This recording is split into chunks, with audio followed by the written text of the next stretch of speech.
गुल्ली डंडा, मुंशी प्रेमचंद। हमारे अंग्रेज मित्र माने या न माने, मैं तो यही कहूँगा कि गुल्ली डंडा सब खेलों का राजा है। अब भी कभी युवकों को गुल्ली डंडा खेलते हुए देखता हूँ तो जी लोट-पोट हो जाता है कि इनके साथ जाकर खेलने लगूं। न लॉन की आवश्यकता, न कोर्ट की, न नेट की, न थापी की। मज़े से किसी पेड़ की एक टहनी काट ली, गुल्ली बना ली और 2 आदमी भी आ गए तो खेल आरंभ हो गया। विलायती खेलों में सबसे बड़ा ऐब है कि उनके सामान बहुत महंगे होते हैं। जब तक कम से कम 1 सैकड़ा खर्च न कीजिए, खिलाड़ियों में शुमार ही नहीं हो सकता। ये गुल्ली डंडा है कि बगैर हल्दी फिटकरी के चोखा रंग देता है। पर हम अंग्रेजी वस्तुओं के पीछे ऐसे दीवाने हो रहे हैं कि अपनी 3-4 रुपए सालाना सिर्फ खेलने की फीस ली जाती है। किसी को ये नहीं सूझता कि भारतीय खेल खिलाएं जो बिना दाम कौड़ी के खेले जा सकते हैं। अंग्रेजी खेल उनके लिए हैं जिनके पास धन है। गरीब लड़कों के सिर क्यों ये व्यसन मढ़ते हो। सही है, गुल्ली से आंख फूट जाने का भय रहता है, तो क्या क्रिकेट से सिर फूट जाने, तिल्ली फट जाने या टांगे टूट जाने का डर नहीं रहता। अगर हमारे माथे में गुल्ली का दाग आज तक बना हुआ है तो हमारे कई मित्र ऐसे भी हैं जो थापी को बैसाखी से बदल बैठे। खैर, ये अपनी अपनी रुचि है। मुझे तो गुल्ली ही सब खेलों में अच्छी लगती है और बचपन की मीठी स्मृतियों में गुल्ली ही सबसे अधिक मीठी है। वो प्रातःकाल घर से निकल जाना, वो पेड़ पर चढ़कर टहनियाँ काटना और गुल्ली डंडे बनाना, वो उत्साह, वो लगन, वो खिलाड़ियों के जमघटे, वो पदना तथा पदाना, वो लड़ाई झगड़े, वो सरल स्वभाव जिसमें छूत अछूत, अमीर गरीब का भेद बिल्कुल भी न रहता था, जिसमें अमीराना चौंचलों की प्रदर्शन की अभिमान की गुंजाइश ही नहीं थी।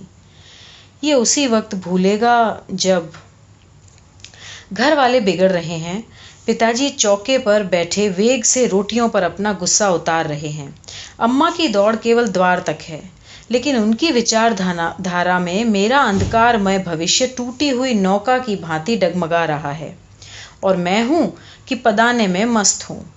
न तो नहाने की सुधि है न खाने की। गुल्ली है तो जरा सी, मगर उसमें दुनिया भर की मिठाइयों की मिठास तथा तमाशों का आनंद भरा हुआ है। मेरे हमजोलियों में एक युवक गया नाम का था, मुझसे 2-3 साल बड़ा होगा। दुबला लंबा, बंदरों की सी लंबी लंबी पतली पतली उंगलियां और बंदरों की सी ही चपलता भी, और वही झल्लाहट। गुल्ली कैसी भी हो, उस पर इस प्रकार लपकता था जैसे छिपकली कीड़ों पर लपकती है। मालूम नहीं उसके माँ बाप थे या नहीं, या कहाँ रहता था, क्या खाता था, पर था हमारे गुल्ली क्लब का चैंपियन। जिसकी ओर वो आ जाए उसकी जीत निश्चित। हम सब उसे दूर से आते देख उसका दौड़कर स्वागत करते थे और उसे अपना गोइयां बना लेते थे। एक दिन मैं और गया 2 ही जने खेल रहे थे। वो पदा रहा था, मैं पद रहा था। लेकिन कुछ विचित्र बात है कि पदाने में हम पूरे दिन मस्त रह सकते हैं, पर पदना 1 मिनट का भी अखरता है। मैंने गला छुड़ाने के लिए सब चालें चली, जो ऐसे अवसर पर शास्त्र विहित न होने पर भी क्षम्य है, लेकिन गया अपना दाव लिए बगैर मेरा पिंड न छोड़ता था। अनुनय विनय का कोई असर न हुआ। मैं घर की तरफ भागा। गया ने मुझे दौड़कर पकड़ लिया और डंडा तानकर बोला, मेरा दाव देकर जाओ। पदाया तो बड़ा वीर बन के, पदने की बारी आई तो भाग जाते हो। तो तुम दिन दिन भर पदाते रहोगे तो क्या मैं पदता रहूंगा? हाँ, तुम्हें पूरे दिन पदना पड़ेगा। न खाने जाऊं न पीने जाऊं? हाँ, मेरा दाव दिए बगैर कहीं नहीं जा सकते। मैं क्या तुम्हारा नौकर हूं? हाँ, मेरे नौकर हो। मैं घर जाता हूं, देखूं मेरा क्या कर लेते हो। घर जाओगे? ऐसे कैसे? कोई दिल लगी है? दाव दिया है, दाव लेंगे। अच्छा, कल मैंने जो तुम्हें अमरूद खिलाया था वो वापस कर दो। वो तो अब पेट में चला गया। निकालो पेट से। तुमने खाया क्यों मेरा अमरूद? अमरूद जब तुमने दिया तब मैंने खाया, मैं तुमसे मांगने न आया था। जब तक मेरा अमरूद नहीं दोगे मैं दाव न दूंगा। मैं समझता था कि न्याय मेरी तरफ है। आखिर मैंने किसी स्वार्थ से ही उसे अमरूद खिलाया होगा। कौन निस्वार्थ किसी के साथ कोई बर्ताव करता है? भिक्षा तक तो स्वार्थ के लिए दी जाती है। जब गया ने अमरूद खाया तो फिर उसे मुझसे दाव लेने का हक क्या है? रिश्वत देकर तो लोग खून पचा जाते हैं, ये मेरा अमरूद यूं ही हजम कर जाएगा? अमरूद पैसे के 5 वाले थे, जो गया के बाप को भी नसीब नहीं होंगे। ये सरासर अन्याय था। गया ने मुझे अपनी तरफ खींचते हुए कहा, मेरा दांव देकर जाओ, अमरूद शमरूद मैं नहीं जानता। मुझे न्याय का बल था, वो अन्याय पर डटा हुआ था। मैं हाथ छुड़ाकर भागना चाहता था, पर वो मुझे जाने न देता था।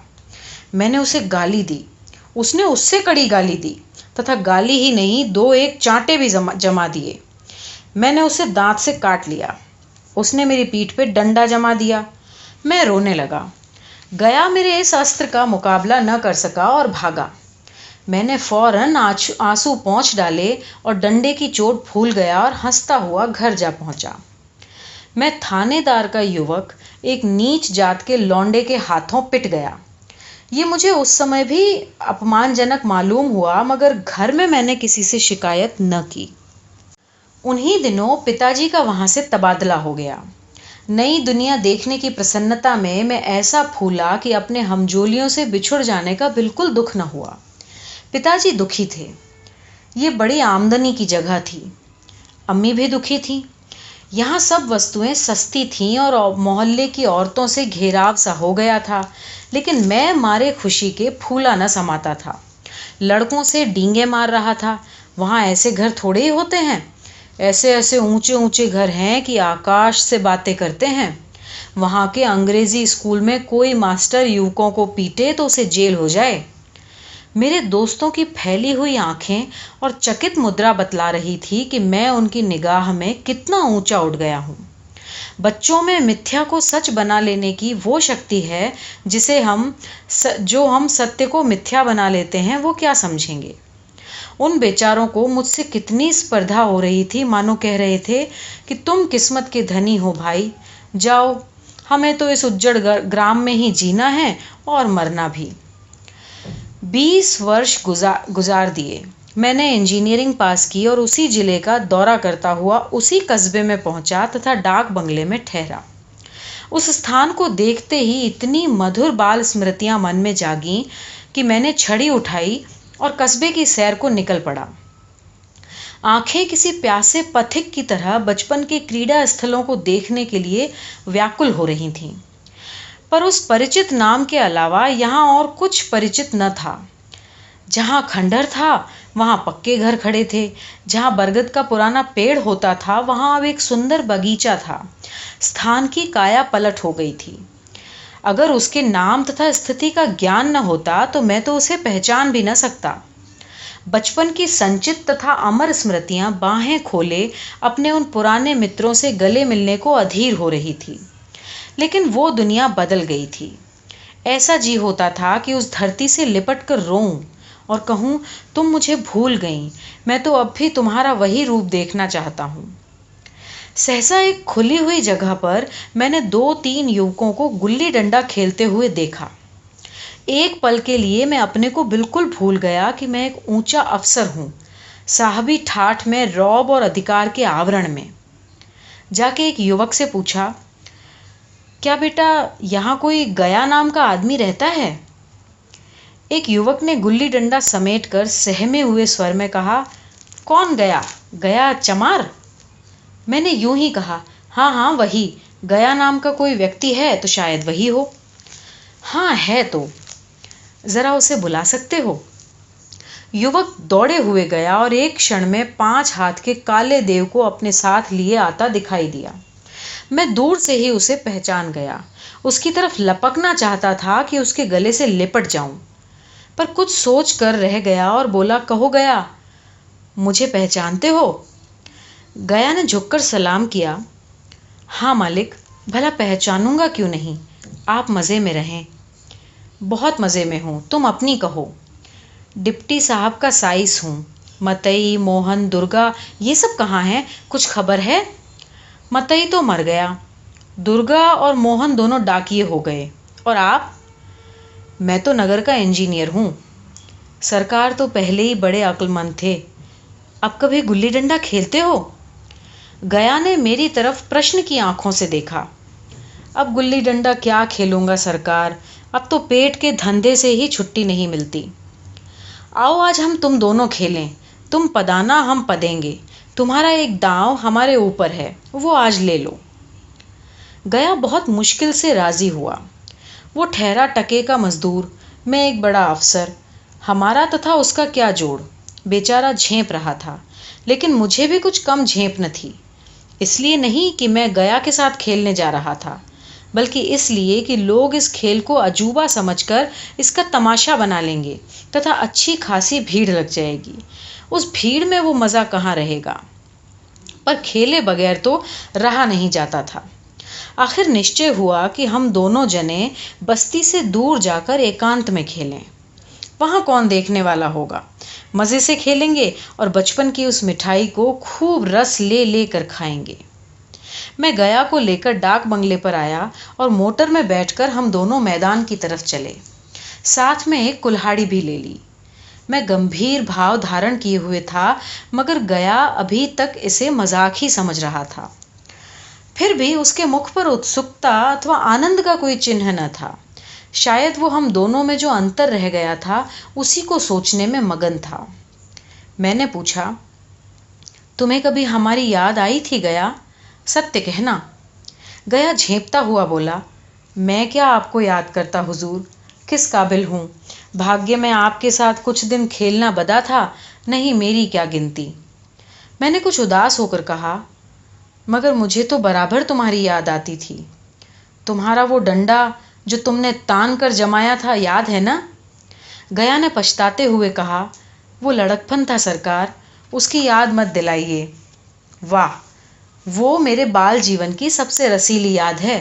तुम्हारे उस डंडे में जो रस था, वो अब तो न मैं आदर सम्मान में पाता हूँ न धन में। कुछ ऐसी मिठास थी कि आज तक उससे मन मीठा होता है। इतनी देर में हम बस्ती से कोई 3 मील निकल गए। चारों ओर सन्नाटा था। पश्चिम की ओर कोसों तक भीमताल फैला हुआ था, जहाँ जाकर हम किसी वक्त कमल के पुष्प तोड़ ले जाते थे तथा उसके झुमके बनाकर कानों में डाल लेते थे। जेठ की संध्या केसर में डूबी चली आ रही थी। मैं लपक कर एक पेड़ पर चढ़ गया तथा एक टहनी काट लाया। चटपट गुल्ली डंडा बन गया। खेल आरंभ हो गया। मैंने गुच्ची में गुल्ली रखकर उछाली। गुल्ली गया के सामने से निकल गई। उसने हाथ लपकाया जैसे मछली पकड़ रहा हो। गुल्ली उसके पीछे जाकर गिरी। ये वही गया है जिसके हाथों में गुल्ली जैसे आप ही आप जाकर बैठ जाती थी। वो दाएं बाएं कहीं हो, गुल्ली उसकी हथेलियों में ही पहुंचती थी, जैसे गुल्लियों पर वशीकरण डाल देता हो। नई गुल्ली, पुरानी गुल्ली, नोकदार गुल्ली, सपाट गुल्ली सभी उससे मिल जाती थीं, जैसे उसके हाथों में कोई चुंबक हो जो गुल्लियों को खींच लेता हो। मगर आज गुल्ली को उससे प्यार नहीं रहा। फिर तो मैंने पदाना शुरू किया। मैं तरह तरह की धांधलियां कर रहा था। अभ्यास की कसर बेईमानी से पूरी करता था। हुच जाने पर भी डंडा खेले जाता था। हालांकि शास्त्र के मुताबिक गया की बारी आनी चाहिए थी। गुल्ली पर जब ओछी चोट पड़ती और वो जरा दूर जाकर गिरती, तो मैं झटपट उसे स्वयं उठा लेता और दोबारा टाण लगाता। गया ये सारी बेकायदगियां देख रहा था, मगर कुछ न बोलता था, जैसे उसे वो सब कायदे कानून भूल गए। उसका निशाना कितना अचूक था।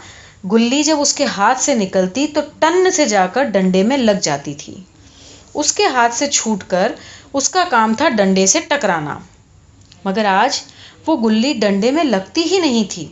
कभी दाहिने जाती, कभी बाएं, कभी आगे, कभी पीछे। आधा घंटा पदाने के बाद एक बार गुल्ली डंडे में आ लगी। मैंने धांधली की। गुल्ली डंडे में नहीं लगी, बिल्कुल पास से गई मगर लगी नहीं। गया ने किसी प्रकार का असंतोष प्रकट नहीं किया।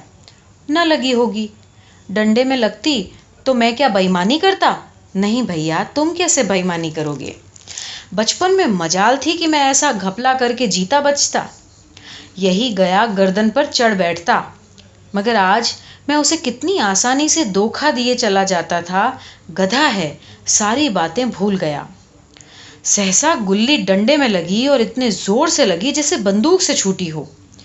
इस प्रमाण के सामने अब किसी भांति की धांधली करने का साहस मुझे इस वक्त भी न हो सका। लेकिन क्यों न एक बार सत्य को झूठ बनाने की चेष्टा करूं? मेरा हर्ज ही क्या है? मान गया तो वाह वाह, नहीं तो दो चार हाथ पदना ही तो पड़ेगा। अंधेरे का बहाना करके जल्दी से गला छुड़ा लूंगा, फिर कौन दांव देने आता है। गया ने विजय के उल्लास में कहा, लग गई, टन से बोली। मैंने अनजान बनने की कोशिश करके कहा, तुमने लगते देखा? मैंने तो नहीं देखा। टन से बोली है सरकार, और जो किसी ईंट में लग गई हो तो? मेरे मुंह से ये वाक्य उस वक्त कैसे निकला, इसका मुझे खुद आश्चर्य है। इस सच को जुठलाना वैसा ही था जैसे दिन को रात बताना। हम दोनों ने गुल्ली को डंडे में जोर से लगते देखा था, मगर गया ने मेरा कथन स्वीकार कर लिया। हाँ, किसी ईंट में ही लगी होगी, डंडे में लगती तो इतनी आवाज न आती। मैंने फिर पदाना आरंभ कर दिया, लेकिन इतनी प्रत्यक्ष धांधली कर लेने के बाद गया की सरलता पर मुझे दया आने लगी। इसलिए जब तीसरी बार गुल्ली डंडे में लगी तो मैंने बड़ी उदारता से दांव देना तय करा। गया ने कहा, अब तो अंधेरा हो गया है भैया, कल पर रखो। मैंने सोचा कल बहुत सा वक्त होगा, ये न जाने कितनी देर पदाए, इसलिए इसी वक्त मामला साफ कर लेना अच्छा होगा। नहीं नहीं, अभी काफी उजाला है, तुम अपना दांव ले लो, मुझे कुछ परवाह नहीं। गया ने पदाना शुरू किया, पर उसे बिल्कुल अभ्यास नहीं था। उसने 2 बार टाण लगाने का इरादा किया, पर दोनों ही बार हुच गया। 1 मिनट से कम वो पूरा दांव कर चुका। बेचारा घंटा भर पदा और 1 ही मिनट में अपना दांव खो बैठा। मैंने अपने हृदय की विशालता का परिचय दिया। एक दांव और खेल लो, तुम पहले ही हाथ में हुच गए। नहीं भैया, अब अंधेरा हो गया। तुम्हारा अभ्यास छूट गया है, क्या कभी खेलते नहीं?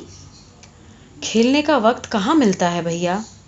हम दोनों मोटर पर जा बैठे तथा चराग जलते जलते पड़ाव पर पहुंच गए। गया चलते चलते बोला, कल यहाँ गुल्ली डंडा होगा, सभी पुराने खिलाड़ी खेलेंगे, आप भी आओगे? जब आपको फुर्सत हो तभी खिलाड़ियों को बुलाऊं। मैंने शाम का समय दे दिया और दूसरे दिन मैच देखने आया। कोई 10-10 आदमियों की मंडली थी। कई मेरे लड़कपन के साथी निकले, अधिकांश लड़के थे जिन्हें मैं पहचान न सका। खेल शुरू हुआ। मैं मोटर पर बैठा बैठा तमाशा देखने लगा। आज गया का खेल, उसका वो नैपुण्य देखकर मैं विस्मित हो गया। टांड लगाता तो गुल्ली आसमान से बातें करती। कल की सी वो झिझक, वो हिचकिचाहट, वो बेदिली आज न थी। लड़कपन में जो बात थी, आज उसने प्रौढ़ता प्राप्त कर ली थी। कहीं कल इसने मुझे अगर इस प्रकार पदाया होता तो मैं जरूर रोने लगता। उसके डंडे की चोट खाकर गुल्ली 200 गज की खबर लेती थी। पदने वाले युवकों में से एक ने धांधली की। उसने अपने ख्याल में गुल्ली रोक ली थी। गया का कहना था कि गुल्ली जमीन में लगकर उछली थी। इस पर दोनों ओर ताल ठोकने की नौबत आ गई। लड़का दब गया। गया का तमतमाया हुआ चेहरा देखकर डर गया। अगर वो दब न जाता तो अवश्य पिट जाता। मैं खेल में न था, पर दूसरों के इस खेल में मुझे लड़कपन का सा आनंद आ रहा था, जब हम सब कुछ भूल कर खेलने में मस्त हो जाते थे। अब मुझे मालूम हुआ कि कल गया ने मेरे साथ खेला नहीं, सिर्फ खेलने का बहाना किया। उसने मुझे दया का पात्र समझा। मैंने धांधली की, बेईमानियां की, पर उसे जरा भी गुस्सा न आया, इसलिए कि वो खेल न रहा था, वो मुझे खेला रहा था, मेरा मान रख रहा था। वो मुझे पदाकर मेरा कचूमर नहीं निकालना चाहता था। मैं अब अफसर हूँ और ये अफसरी मेरे तथा उसके बीच में दीवार बन गई है। अब मैं उसका लिहाज पा सकता हूँ, अदब पा सकता हूँ, पर साहचर्य नहीं पा सकता। लड़कपन था तब मैं उसके समकक्ष था, हम में कोई भेद नहीं था। ये पद पाकर अब मैं सिर्फ उसकी दया के योग्य हूँ। वो मुझे अपना जोड़ नहीं समझता। वो बड़ा हो गया है और मैं छोटा हो गया हूँ।